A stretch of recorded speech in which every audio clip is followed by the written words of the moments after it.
Ed Ortega is a partner at Machine and Partners, where he helps companies identify and implement AI use cases with transformative business value.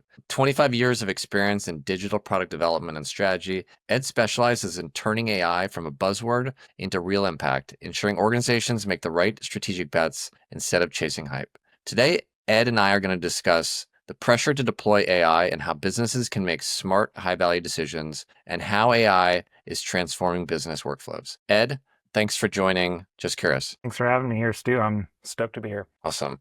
Maybe before we get into some of your work and some examples of how you've done those things, I'd love to hear a little bit more about your background, a little bit more about Machine and Partners and how you use AI to help businesses transform themselves. Yeah. Again, thanks for having me. It's great to talk to you. I don't think anybody wants to hear a long bio about me, but you can look it up on LinkedIn, I guess. But yeah, like you said, I've been building digital products in one way or another for the last 25 years since I got out of school. I started an agency in '96 when I didn't know anything, and I was basically a monkey with a laptop, but that's all you needed to succeed back then. And so I grew that agency up, had a bunch of different roles, basically doing interactive things my whole career. And as I got a little higher up, started getting more into strategy, product, and then most recently AI. And in that world, essentially in being a product strategist, I was just hearing a lot of people asking about AI. I had dabbled in some AI projects. And at some point I got an opportunity to really do a deep dive on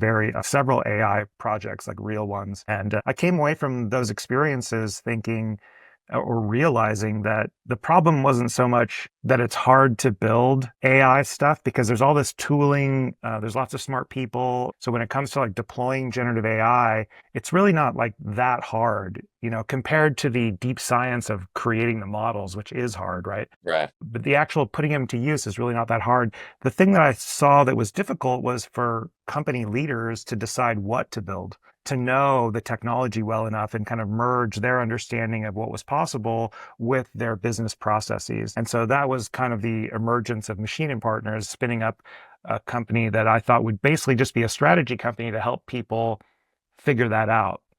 Bring some knowledge of the technology, best practices, what it was capable of, and doing that with a strategic eye to, what's actually going to deliver ROI for your business. Because I saw a lot of projects that were failing because they were toys, or because the leaders handed off the decision making to the tech team, which didn't have a great understanding of the business and would just build whatever was kind of easier, like low hanging fruit.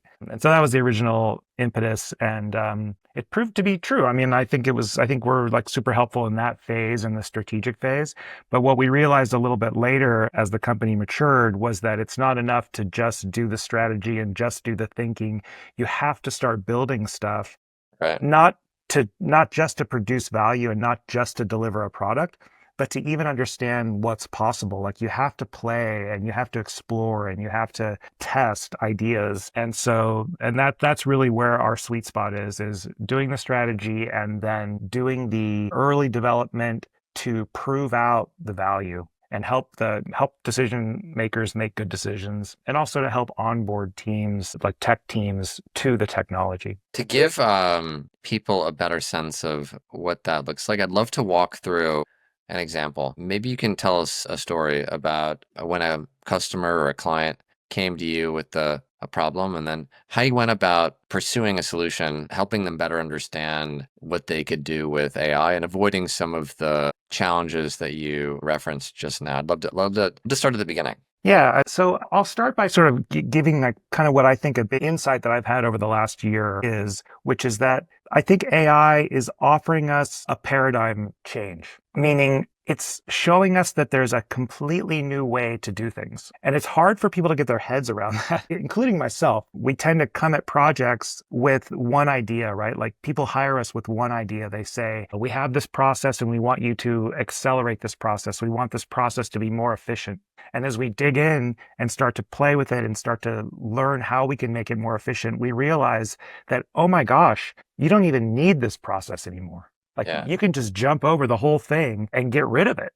right? And so, to give a concrete example of that, we're doing a project. We're in the midst of it now. We've been working on it for probably 4 months. So, originally, it's a data processing company. So, what they do is they take government documents and they download them and they meticulously pick through them to pull out certain data points in a known schema. So, ultimately, what they want to do is they want to get the data from the documents into a database that can be searchable via a BI tool or something like that for analysts. So the way that they've been doing it for the last 15 years is by building kind of an elaborate form, right? An elaborate data entry system that allows a team of 70 people in India or the Philippines to read these documents, highlight them, meticulously like copy and paste a point from the document into their system. And then that eventually gets processed and put into a SQL database. And so they asked us, hey, it takes 6 hours to process one of these documents, 6 man-hours. Can we speed that up? Because all the documents come at one time during the year. Right. And we get this big backlog and then we're late. We don't have the documents in time for our analysts to review them. So can we make them go faster? And we looked at the documents and we said, okay, we think there's potential here. We have to kind of play and start seeing like what we can do. Our initial idea was like, oh yeah, we'll be able to speed this up by 50%. We'll be able to like identify some of the data points, right? Without much problem. Now, these are not trivial data points. So they're split into narrative. Sometimes they're in paragraphs. Sometimes they're alluded to. Sometimes they're written out in words instead of numbers. Right. Sometimes they're a percentage. Sometimes they're a hard value. Sometimes they're in a table. The tables aren't always in nice, easy to extract ways. It's not always just like a semantic table, but sometimes it's a display table, which Yeah. has all this extra stuff in there that's hidden that makes it look nice for a human to read, but makes it really impossible for a computer to read. Yeah. And those humans, by the way, presumably have learned to read those tables and to pull out the referenced information from the paragraph over time. Yeah, If you looked at it the first time you saw it, you may not know exactly how to do it, but they've been trained to do that. Um, got it. Okay. So, exactly. Yeah, and that human expertise is something that we're always looking for, right? That because what we ultimately want to do is we want to encapsulate that expertise into the system. It's not often expertise that is just built into ChatGPT. It's very specialized for this process. So how do we work with those subject matter experts to understand like what are they doing? And we ask them all the time, like, what's going on in your mind as you're going through this process? Like, what are you thinking about? What are you looking for? Why did you just do that? Because sometimes they'll do little, weird things with something off screen or like, what are you doing right now? So asking these questions helps us encapsulate that expertise and give it to the system so that it can perform better. And these are like almost always non-obvious things that it's one of the reasons why we are adamant about including subject matter expertise, subject matter experts like literally into our development team because they're the only ones that can evaluate quality. An engineer can make a system work, but they can't look at the output and say, oh, it's good or bad, And the non-deterministic nature of these AI systems means that they can output something that looks really good to the layman eye, but to an expert, that person would say, oh, no, this isn't good. And so having that tight coupling between the subject matter expert and the engineer to iterate quickly together to get to that higher quality output is really critical and interesting. And often so in this overlooked. case, you had some analysts on your team who with some form of experience in like looking at these kind of documents to help the engineers better understand, what they were doing, why they were doing it, et cetera, Yep. to make And the model. exactly. And what we realized was that every section of this document was different. Every section had it was its own little sub-document, its own little world, right? That sometimes referenced other places in the documents. I mean, it was really a mess. It was really a mess for us. It was Yeah. not a clean, easy problem, right? So we iterated, right? Like our process is built in these things called blocks. So we go block by block. And at the end of every block, we invite our client to fire us because our promise is that we're going to deliver value every block, every month. And the block is split into 4 weeks. The 4 weeks are just a pretty typical sprint. But at the beginning of the block, we set a value goal and then we go after the goal. Our team determines the scope, but the client negotiates with us at the beginning on value. And Hmm. so the goal is to every month deliver something valuable and then to assess, like, was that valuable? Like, was it good? Are you guys worth it to be here? So it's kind of a high integrity, in my mind, a high integrity way to work. And the client always feels like they're part of that process. We invite them in, high transparency to this. And we need that transparency, for example, in this project, because they need to see like the way that it's going. They can bring ideas in midstream. We can pivot if we need to. If we run into something that's like, oh, this looks like it's going to be really hard, they can bring their expertise and their understanding of the business to the table on a daily basis, literally, to help us course correct in the right direction. So that's essentially what happened with this project. We're going along, we're making progress, we're building this fairly sophisticated data extractor. And eventually we get it to the point where it's so good that we don't need people anymore in the process, right? So the 6 hours of data picking, instead of going from 6 to 3, we went from 6 to like, sub 15 minutes of basically processing time Wow. for the document. And so these documents are like 150 pages. They're very dense. They're very verbose. And there's lots of noise in them. There's lots of sometimes misinformation. So what this happened then was like, okay, now instead of having people doing all of this data picking, we can take those people who are college educated. They're way underemployed, doing this data picking task, Right. Yeah. but they have to have a certain level of education to understand the document well enough to even pull the data out, right? So over the years, what's happened is these people have become essentially analysts. Like they understand this information really well, but they're underutilized. So now we can say, hey, instead of being data pickers, we can turn these people into data analysts, and they can do a much more high value job, which is to analyze the data that they were previously picking out, which is one of the tasks that is required of them by the parent company or whatever.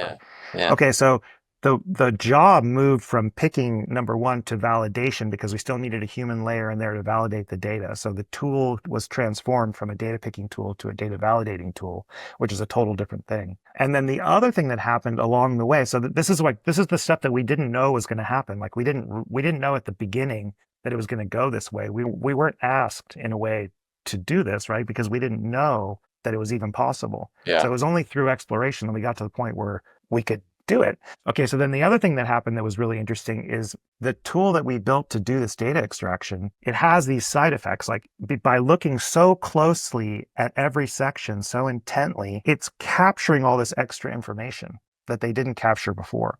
So the data that Like they're, kind of like nuance and tone or well, inference or yeah, the data that they were capturing before uh, was a specific schema. Like they wanted, these data points, right? yeah. But we could capture all the words into Mm, vectors. So yeah. we could also capture the meaning. Uh, We could capture information about people and how they're interconnected across these companies. mhm. And so like the information in the documents talks a lot about people on boards. Yeah. So by doing this across all these documents, we suddenly have a map, like almost a social network of everybody on every board and their history of employment and their history on boards. And, it's like starts to get a little crazy, like what we were able to pull out because we're doing this close analysis and then storing that data in a different way that is better for the AI to access than simply the SQL database, right? Yeah. So we're taking the same source material, but we're increasing the value of that material like 3 or 4 fold because we can get so much more richness out of it through the process of AI Yeah. extraction. I want to play this back to you, make sure that we properly captured it. You were brought in to help improve the efficiency of a certain workflow. And through your iterative process, not only did you, enhance that efficiency significantly more than anyone expected, but through that realized that you now opened the client's organization up to creating new value from one, freeing up high value time that could be better utilized for analysis or insights. And then also like being able to capture other forms of data that were very difficult to capture otherwise, but now could open up the organization to new products and features, new ways to create value out of the same data. Same source material, yes. And how much of that, so sorry, yeah, I was just gonna ask how much of that is based on your approach, this sort of 4-week block iterate, get feedback, embedded subject matter experts, etc. Yeah, it's arguable, but I would say it is like it is the whole point of that approach, right? Because let's just talk about what a contrasting approach might be. A contrasting approach might be we want to achieve this outcome. Yeah. We want to achieve this goal. We want faster processing. So the customer typically, or and sometimes in cahoots with like a vendor like us, would architect it. They would specify this is what we're going to do, right? And then they would give it to the developers, and then the developers would go away and start building it. And then months later, they would come back, or however much time they'd come back, and they'd go, okay, here's the thing that you asked for. And so either you're successful with that project and you built exactly what you wanted, or you were unsuccessful and you got something, you're like, wait a second, this isn't what I thought it was going to be. Like, this isn't Right. performing is what I wanted, right? So by sort of just admitting that you don't know at the beginning what exactly you want, but you think that there's value in there, and allowing the whole team, not just us, but us in cooperation with the client, to investigate and to explore and to course correct and to kind of find the value in that process, we end up getting like way more value out. And I'm not even done with the kind of the paradigm shift, because now I'm going to go to the last bit. Yeah. Right. So the last bit of and this is the part that blows my mind, is that now what we have is a new data storage system. We have a new view of the information that was in those documents. So we extracted more, better, deeper information from the docs, and we're storing it in a way that makes it more accessible to an AI. So now if you jump back across the pond to the US, where the analysts are working to take advantage of this data, we can now give it to them in a way that's way more accessible, way more powerful, and way more intelligent than it was before. So before, they had to go to a BI tool, pull down a giant spreadsheet that would go into basically an Excel spreadsheet, and then they would operate on the data manually and sort of build reports. But we know what those reports are. So why don't we just build them like automatically? So you push the button and it can the AI can be trained to make all these assumptions and to kind of understand the report that you're trying to build and generate a first draft for you in, seconds, rather than the hours and days that it would take before. This takes you as an analyst, it takes all of that crappy work off the table and allows you to express your value better by letting you do higher value work of actually doing analysis rather than just doing data wrangling Yeah. and, chart building and stuff like that. So now what does this mean for the business? This is where it gets crazy, because all this effort, all this time that was going into doing all of this data wrangling goes away. Poof, it's gone. And now your analyst that you used to charge by the hour for can get the work done in minutes. So instead of charging, and so now this is a problem actually, because it's like, oh crap, now we have to figure out another sort of model of charge by value instead of charge by hour. And I know for a fact that lots of industries are dealing with this, like particularly the law industry. Yeah. They're really freaking out because, junior lawyers that you charge $250, $300, $400 an hour for can now get a ton of their work done with AI. Yeah. It used to take them all day, and now it takes them 15 minutes. So how do you charge for that? Yeah. Yeah. I mean, it's a crazy story, and amazing what you were able to deliver for them using, AI. I guess when it comes to that, what tools did you use here? What sort of combination of tools did you use to execute this process? Certain tools perhaps at the beginning, custom built, solutions at the end. Just curious, like at a high level, what that looked like. Yeah, I mean, so we use the foundational models, a wide range of them, from the big names, OpenAI's models, Anthropic's, Claude. We also use open source models in certain cases when it makes sense. I think that's just pretty common practice now, to mix and match the model to the need. So you don't use expensive models for simple tasks. But most of what we're doing is fairly low level work. Like, we're not using libraries like LangChain and Llama Index. Those are amazing and they're super great. They don't give you enough control, fine-grained control over what you might need to do to solve the kind of problems that we work on. So like, we don't take on jobs that if there was a project that like you could just use Llama Index or LangChain to just do really quickly, like we wouldn't do that, because we're not delivering a lot of value on that kind of work. We're usually working on things that are harder. But yeah, we mostly do like cloud infrastructure. We try to work like adjacent or next to the existing system, and we look for connection points to the two rather than trying to do direct integrations, because that really slows you down and causes a lot of pain and problems. So yeah, most of our tools are pretty standard. There's nothing too, whiz bang. I will say that one thing that we do early on is we do a lot of prototypes and just like really quick, tests. And something that I've seen happen over the last 6 months, which has been really amazing for me personally, is my product managers are starting to code without Mhm. knowing how to code. Like they're using these AI tools like Cursor and Bolt and Vercel's V0 to build prototypes, to build full-on applications and deploy them as prototypes, which takes a lot of the burden off the engineers because they don't have to screw around with that.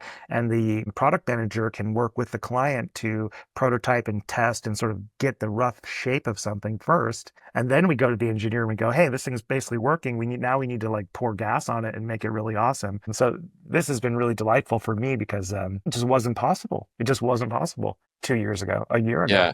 It's really interesting to see how language for coding is changing. Because at the end of the day, like I'm not an engineer, but what is code but a language that a machine can interpret? Wouldn't it be great that if they could interpret the language that we use in our day to day, as Yeah. opposed to having to learn a specialized language like Python or C? Easy for me to say because I don't really know either. But yeah, I guess when it comes to this approach that you and Machine and Partners deployed for this, I guess, information services company, let's call them, who else would that approach be valuable for? Are there other types of organizations, or like are there certain criteria of an organization or workflow that you think is best suited to this approach? Yeah, it's a good question. I mean, we've been investigating using the same engine, the same document data extraction engine on different kinds of documents. So, like medical, healthcare documents Yeah. or legal documents. We've been looking at it for also going the opposite direction. So, taking data and constructing documents from the data, right? So, there's some interesting things, but I think any document rich process Yeah. that requires something to be read. And maybe all of this is going away. Like, right now, this is going to be really important because we still have a lot of documents. But why did we make those documents? Yeah. We made the documents so that one person can communicate with another person. I imagine if you start to kind of look forward a little bit, like the people are going to get out of the way and Yeah. the information will just be AI to AI, and you'll get what you need by interacting with the AI rather than like looking directly at a document, which will start to feel like an antiquated sort of system, like a Yeah. Or file whatever it cabinet. looks like in the future is not going to look like what we expect. Yeah, yeah. That much I know is true. For someone they work within a document-rich organization, what's your first piece of advice for them to kind of get started? Like, how does someone go from listening to this and being inspired to starting to do something? Yeah, I think what's hard for people who are looking at AI and thinking about how do I get value out of AI? There's two things. One is just getting your hands dirty and getting a feel for how it works. Like LLMs, generative AI, it has a vibe. It Yeah. has a feeling. And as you start to use it more and more, you start to pick up on that feeling and you start to get a sense like, oh yeah, okay, it's really good at this and it's not so good at that. So that's one thing that I would suggest everybody just like start prompting, get ChatGPT, just start playing with it, throw some documents up there, interrogate them, like see what you can do with it, right? Like the second thing that I think is really hard, so overcoming that hump of just like getting a sense for it and being and getting it like getting the vibe. I don't know how else to explain it. The second thing that's really hard is for people to get outside their like current paradigm, their current workflow. And I run into this all the time where someone's like, hey, we want to improve this workflow. When the real question should be, can you just get rid of that workflow? Like, what if there's like an entirely different way to do it? And that's where the paradigm shift comes from, because if you think about what we've been doing for the past 40, 50 years in programming, is we've been essentially dictating to a computer a logical flow, a logical process. You will do this and you will do this and you will do this. And if this happens, do this. And if it doesn't happen, do this, right? It's all been very buttoned up. It's right or wrong. It's black and white. There's not a lot of room for interpretation. And so the introduction of these Gen AI models, which are proficient at language, they bring in possibilities that were heretofore impossible. Hmm. So I think the best demonstration of this, the one that everybody can understand, is think about talking to Alexa or Siri. Alexa and Siri were the tip top of AI a few years ago, right? You got this thing in your house, you could talk to it, you could ask it what time it was, you could tell it to set a timer, you could ask for the weather. But if you wanted to ask something harder, like, hey, help me with my history homework, you were kind of out of luck. You would be like, well, let me look up a Wikipedia article, or let me see what I find on the web. Worthless. Yeah. Now I can sit my kid down with ChatGPT and it can tutor her through, pre-algebra. It'll show her the equations. She can take a picture of a problem and it'll help her solve it, right? This was not possible, straight up. Like, no amount of computing and smart people in the world could have done this, just like Siri and Alexa were the best that they could do before. And so now a whole new world of possibilities opens up for us. And we haven't even started, I think, to explore what that means, because we don't have the imagination yet to figure out how to deploy this. What a good place to end. Ed, I really appreciate you taking the time to chat, sharing your perspectives. You work at Machine Partners. And yeah, thanks for stopping by. Thanks, Stu. Great talking to you.